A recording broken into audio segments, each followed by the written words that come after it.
ഒരു കുടുംബത്തിനാവശ്യമായ എല്ലാ വസ്ത്രങ്ങളും ഹോൾസെയിൽ വിലയിൽ ഇപ്പോൾ സ്വന്തമാക്കാം. ഇന്ന് തന്നെ സന്ദർശിക്കൂ A1 textiles, Nehru park, Muvattupuzha. നഗരവികസനം വേഗത്തിലാക്കുവാൻ നഗരവികസന സമിതിയുടെ നേതൃത്വത്തിൽ നടത്തുന്ന പ്രവർത്തനങ്ങൾ സ്വാഗതം ചെയ്യുന്നു എന്ന് മാത്യു കൊളനാടൻ MLA.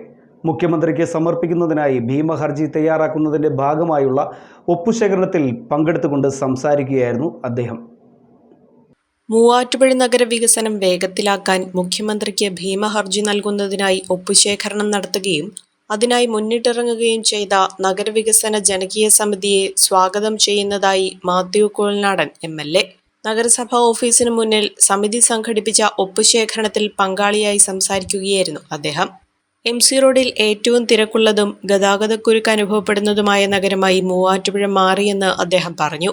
ഇതര വകുപ്പുകളുടെ ഒരു ഉത്സാഹമില്ലായ്മ അല്ലെങ്കിൽ അവരുടെ ഏകോപനത്തിന്റെ കുറവ് കൊണ്ടൊക്കെ അല്ലെങ്കിൽ മറ്റ് ചില കാരണങ്ങൾ കൊണ്ട് കോൺട്രാക്ടർ വർക്കുമായി മുമ്പോട്ട് പോകാൻ അതിന് വേണ്ടത്ര വേഗത ലഭിക്കാത്ത സാഹചര്യത്തിൽ കൂടിയാണ് ഈ നഗരത്തിന്റെ ഗതാഗത കുരുക്ക് മാറ്റാൻ മുഖ്യമന്ത്രി തന്നെ നേരിട്ട് ഇടപെടണമെന്ന് ആവശ്യപ്പെട്ട് ഇപ്പോൾ ജനങ്ങൾ ഇതുപോലെ ഒരു പ്രക്ഷോഭത്തിന് തയ്യാറെടുക്കേണ്ടി വന്നത്. ഒരുപക്ഷെ നഗരത്തിലെ ജനങ്ങൾക്ക് ഓർമ്മയുണ്ടാകും, ഈ വർക്കിന്റെ നിർമ്മാണോദ്ഘാടനം നിർവഹിച്ച ബഹുമാനായ മന്ത്രി മുഹമ്മദ് റിയാസ് ഇവിടുത്തെ ജനങ്ങളോട് പറഞ്ഞ് അദ്ദേഹം തന്നെ നേരിട്ട് അദ്ദേഹത്തിന്റെ ഓഫീസ് നേരിട്ട് സൂപ്പർവൈസ് ചെയ്യുകയും ഈ വർക്ക് ഒരു വർഷത്തിനകത്ത് പൂർത്തീകരിക്കുമെന്ന് അദ്ദേഹം ഈ നാടിന് ഉറപ്പ് നൽകിയത്. ഞാനുകൂടി ഇരുന്ന വേദിയിലാണ് അദ്ദേഹം ആ വാക്ക് നൽകിയത്. സ്വാഭാവികമായിട്ടും മന്ത്രി തന്നെ നേരിട്ട് പരിശ്രമിച്ചിട്ടും ഈ കാര്യങ്ങൾ മുന്നോട്ട് പോകുന്നില്ല എങ്കിൽ തീർച്ചയായിട്ടും മുഖ്യമന്ത്രിയുടെ ഇടപെടൽ അനിവാര്യമാണ്.